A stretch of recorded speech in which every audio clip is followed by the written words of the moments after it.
Hey there. Subscribe to my channel. And also press this bell icon.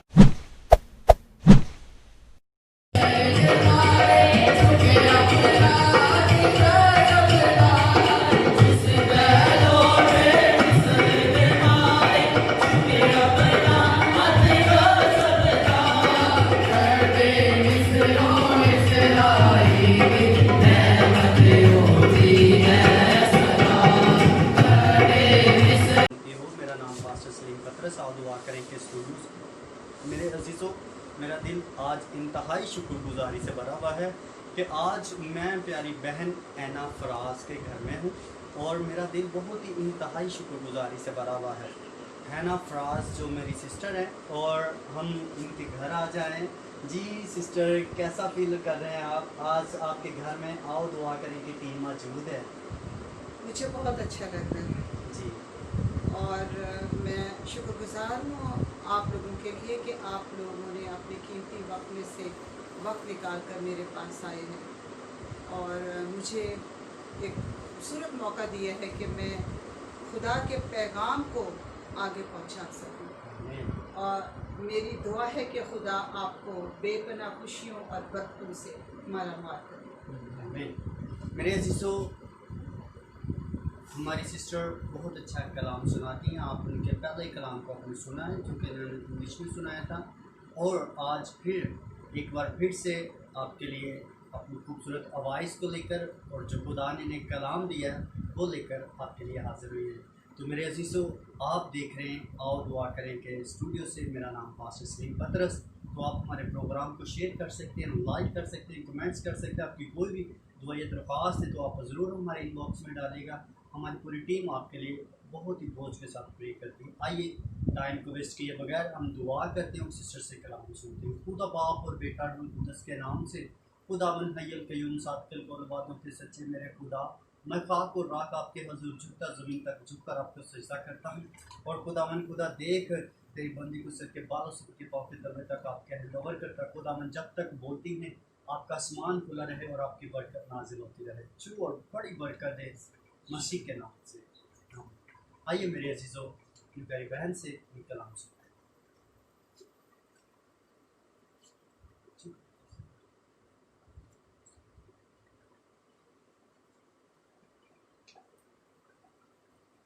मसीह में आप सबको सलाम। आज का बाइबल मैसेज तौबा के बारे में है।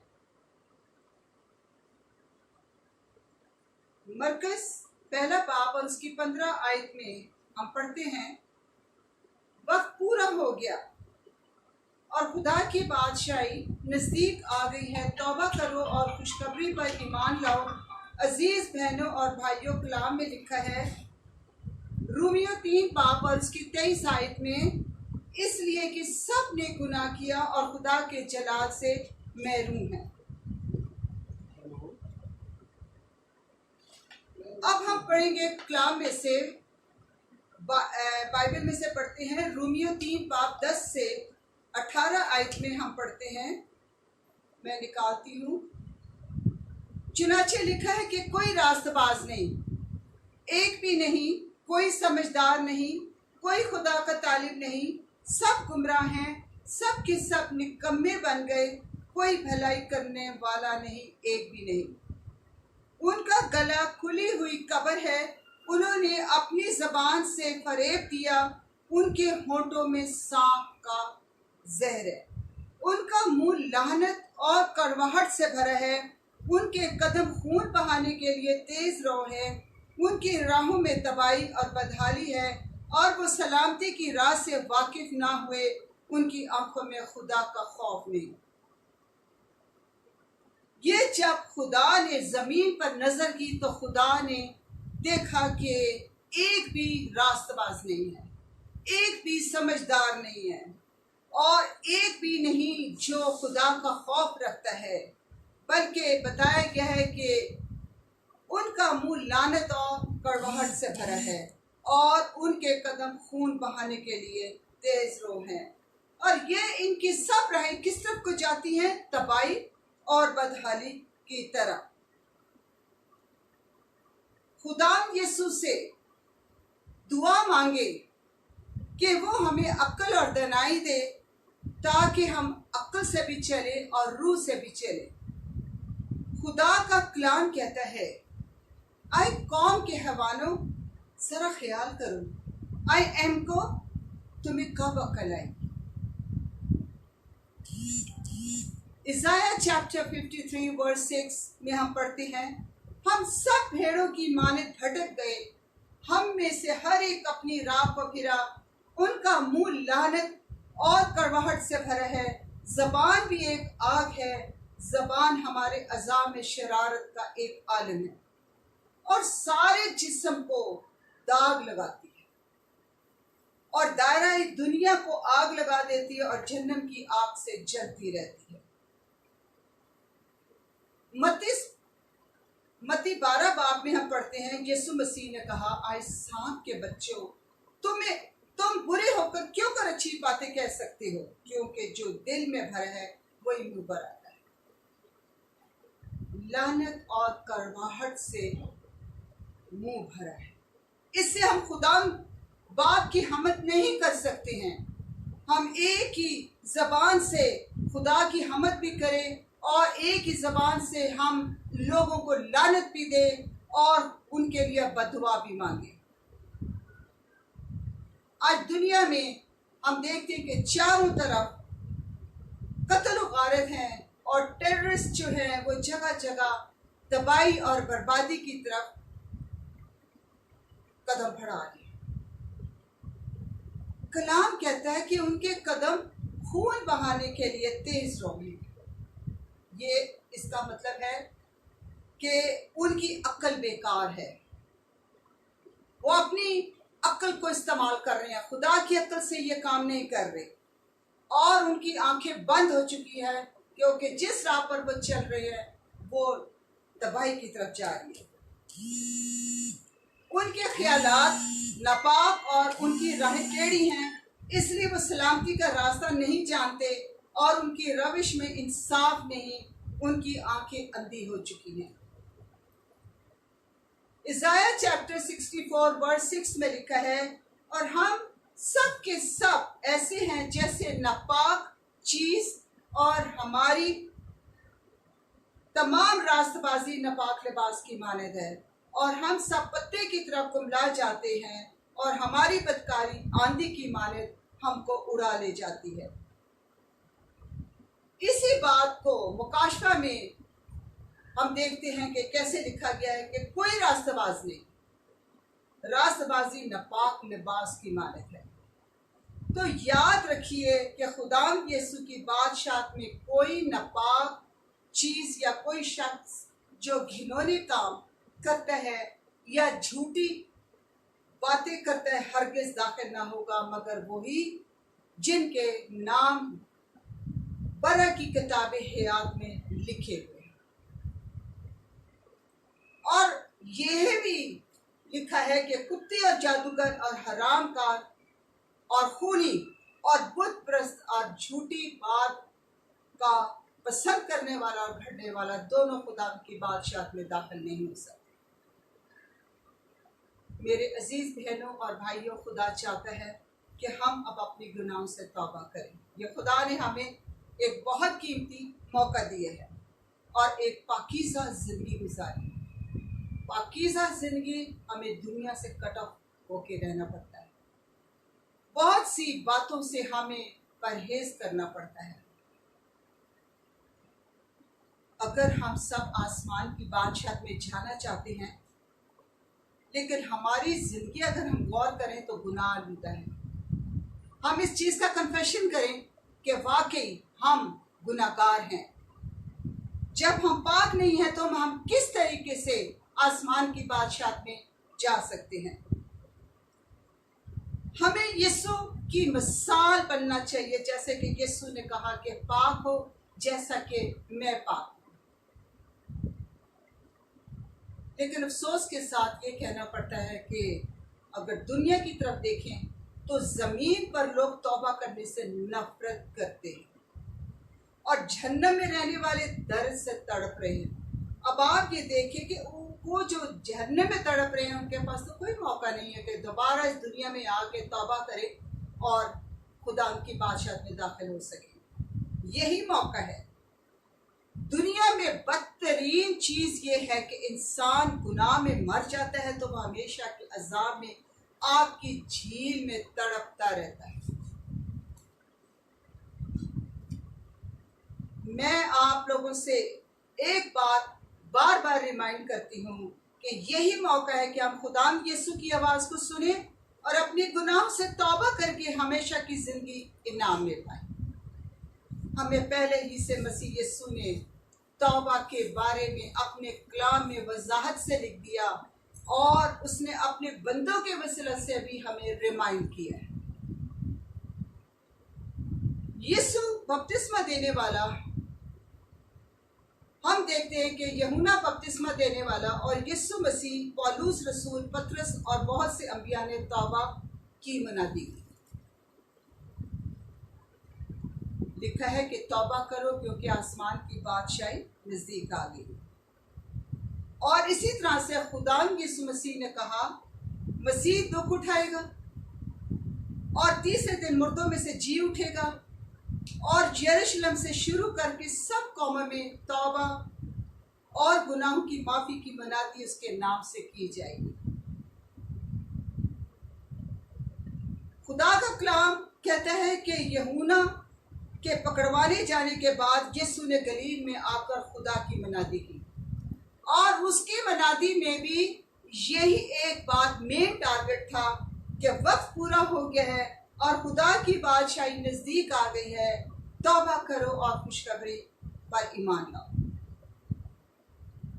खुदा यीशु मसीह ने गुमशुदा और मुर्दा दुनिया में तौबा की मनादी की थी, लिहाजा हम सब को भी ऐसा करना चाहिए।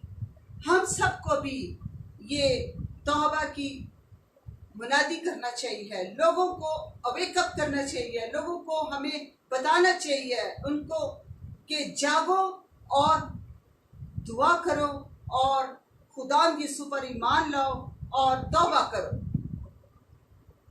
इमाम 17 बाब 30 आयत में हम देखते हैं कि खुदा ने जब दुनिया पर नजर की और देखा कि दुनिया में कोई रास्तबाज नहीं, कोई भी समझदार नहीं, कोई खुदा का खौफ करने वाला नहीं, सब के सब निकम्मे हैं, तो खुदा ने जहालत के वक्तों से चश्म पोशी करके अब सब आदमियों को हर जगह हुक्म देता है कि तौबा करें। अजीजों, आइए हम तौबा करें, क्योंकि अगर हम अपने गुनाहों का इकरार करें तो वो हमारे गुनाहों को माफ करने और हमारी सारी नाराजगी से पाक करने में सच्चा और आदिल है। और अगर हम कहें कि हम में गुनाह नहीं है, अगर हम इस चीज़ को कहें कि अगर हमें गुनाह नहीं है तो उसे झूठा ठहराते हैं और उसका कलाम हम में नहीं है। हम झूठ नहीं बोल सकते क्योंकि खुदा हमारी जिंदगी को जानता है और उससे कोई चीज़ पाशीदा नहीं है। अगर हम तौबा नहीं करेंगे तो कलाम में लिखा है, खुदा ने वार्निंग दी है। अब ये सुनिए कि मैं तुमसे कहता हूं कि नहीं, बल्कि अगर तुम तौबा ना करोगे तो सब इसी तरह हलाक होगे। क्या वो 18 आदमी जिन पर शैलूब का बुर्ज गिरा और दब कर मर गए तुम्हारी दानिश में यरूशलेम के और सब रहने वालों से ज्यादा कसूरवार थे? क्या आज पूरी दुनिया में कोरोना से हजारों लोग मर गए, क्या उनको तौबा का मौका मिला? बताइए। क्या आज पूरी दुनिया में हम देखते हैं कि हजारों जो हैं वो गाड़ियों के हादसों का शिकार हो जाते हैं, एक्सीडेंट्स में मर जाते हैं, तो उनको तौबा का मौका नहीं मिलता। और इसी तरह से हम देखते हैं कि बीमारियां, जो हम देखते हैं कि बेशुमार बीमारियां अब इस दुनिया में चारों तरफ नजर आती हैं, बीमारियों से लोग मर रहे हैं। उनको क्या तौबा का मौका मिल रहा है? अगर तुम तौबा ना करोगे तो सब इसी तरह हलाक होगे। ये खुदा हमें वार्निंग दे रहा है। मेरे अजीज बहनों और भाइयों, वक्त पूरा हो गया है और खुदा की बादशाह नजदीक आ गई है। तौबा करो। तौबा करो, हम अपनी रूह को और दूसरों की रूहों को बचाए। सादिक का फल हयात का दरख्त है और जो दानिशमंद है दिलों को मोह लेता है। हम दिलों को तौबा के लिए तैयार कर ले। कहा जाता है कि पौलुस ने क्या किया, यहूदियों, गैर यहूदियों, यूनानियों दोनों में तौबा की मनादी की और उनसे कहा खुदा की तरफ रजू करो और इस पर ईमान रखो। मैं देखती हूँ कि खुदा के बंदे पौलुस रसूल और इस तरीके से जो उसके दूसरे अंबिया थे वो कैसे तौबा की मनादी जगह जगह कर रहे थे। आज मैं भी सबको बताना चाहती हूँ कि वक्त को गनीमत जानो और खुदा के नजदीक जाओ। तौबा करने से पहले इसका मतलब जानो कि तौबा का मतलब क्या है। तौबा का मतलब है खाकसारी और आंसू और टूटे दिल से अपनी गलती का इकरार करना, यानी कि एक मुकम्मल दिल की तब्दीली चाहिए, दिमाग की तब्दीली चाहिए, अपने ख्यालात की तब्दीली चाहिए। यीशु ने खुद ये वाजिया किया कि तौबा ऐसी चाबी है जो लोगों को खुदा की तरफ रज्जू करने के लिए ताकीद करती है। पौलुस रसूल कुरिन्थियों के चर्च को भेजे गए अपने दूसरे खत में देखते हैं कि दुनिया का गम खुदा परस्ती का गम, और फिर उसने उसके बारे में और फिर उसने बताया कि दुनिया का गम और खुदा परस्ती का गम, इसके बीच में डिफरेंस बताया। क्योंकि खुदा परस्ती का गम ऐसी तौबा पैदा करता है जिसका अंजाम नजात है, मगर दुनिया का गम मौत पैदा करता है। आइए हम इस बात को गौर करें कि जब हम तौबा करते हैं तो हमारी जो आगे की जिंदगी है, तौबा के आगे की जिंदगी, उसमें हमारे रूह के फल नजर आने चाहिए। और रूह के फल आप सब जानते होंगे कि कौन से हैं। मोहब्बत, खुशी, इत्मीनान, तहम्मुल, मेहरबानी, नेकी, ईमानदारी। ये रूह के फल हैं जो हमारी जिंदगियों में तौबा के बाद नजर आने चाहिए। कलाम में हमें नैनवा के बाशिंदों ने जब खुदा पर ईमान लाकर रोज़ा की मनादी की और अदना वाला सब ने टाटोड़ा। ये एक तरीका देखें कि वो कैसे गुनाहों की माफ़ी मांग रहे थे। और ये खबर नैनवा के बादशाह को पहुंची और वो अपने तख्त पर से उठा और बादशाही लिबास को उतार डाला और टाट ओढ़कर राख पर बैठ गया। ये देखें कितनी खाकसारी है। और बादशाह उसके अरकान दौलत के फरमान से नैमा में ये ऐलान किया गया और इस बात की मनाती हुई कि कोई इंसान या हैवान गला या रमा कुछ न चखे और न खाए पिए, लेकिन इंसान और हैवान टाट से मुलव्वस हों और खुदा के हुजूर गरिया जारी करे, बल्कि हर शख्स अपनी बुरी रविश और अपने हाथ के जुल्म से बाज।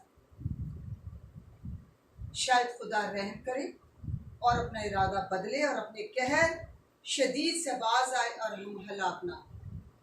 खुदा हमारा रहीम खुदा है। जब हम तौबा करते हैं, खाक और रात में बैठ कर तौबा करते हैं, इतनी खाकसारी करते हैं, तो खुदा हमारी ज़रूर सुनता है। जब खुदा ने उनकी ये हालत देखी कि वो अपनी बुरी रविश से बाज आए, तो वो उस अजाब से जो उसने उन पर नाजिल करने को कहा था बाज आया और जो उसने उन पे गज़ब नाजिल करना था वो नाजिल नहीं किया।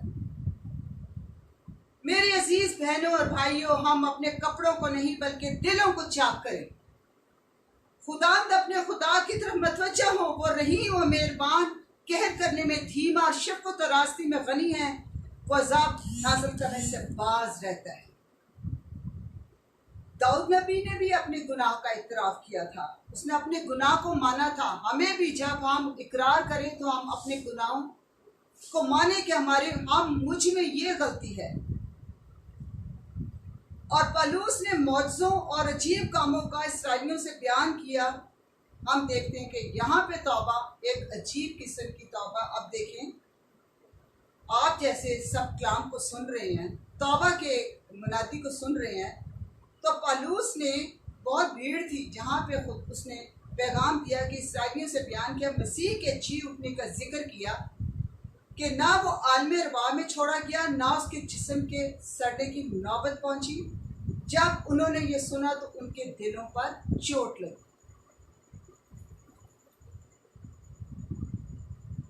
हम देखते हैं कि जो जितने लोग वहाँ पे खड़े थे और उन्होंने क्या कहा पतरस को कि आए भाइयों, हम क्या करें। जब उनके दिलों में चोट लगी ना, तो उन्होंने कहा हम क्या करें। उन्होंने ये सवाल किया और पतरस ने उनसे कहा कि तौबा करो और तुम में से हर एक गुनाहों की माफ़ी के लिए यीशु मसीह के नाम पर बपतिस्मा ले, तो तुम रूह कुद्दस इनाम में पाओ। तो ये देखें कि हमें कलाम के वसीला से तरफ रजू लाओ और तौबा के मौके फल लाओ। जब रूह के फल हमारी जिंदगी में नजर आएंगे तो खुदा ने वादा किया है।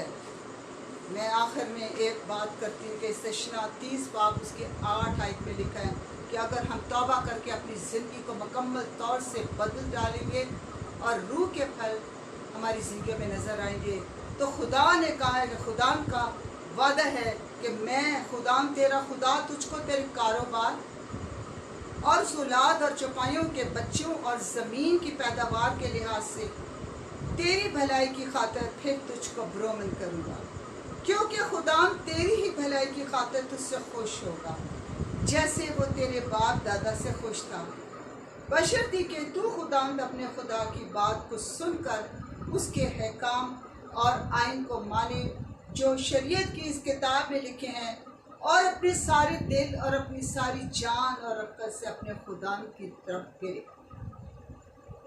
आज हम खुदा यीशु की आवाज़ को सुने और अपने बुरे कामों से तौबा करें। आइए मैं एक छोटी सी दुआ मांगती हूँ।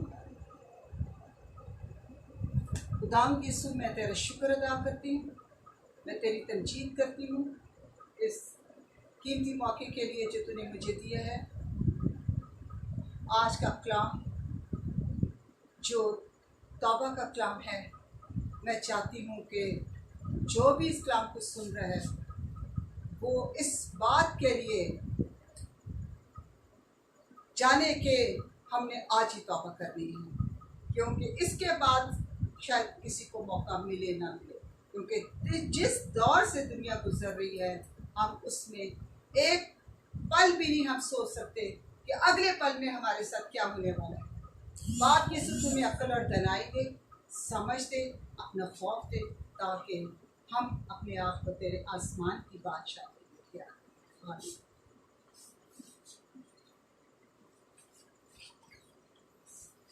God bless you all. Okay, God bless you all. Thank you.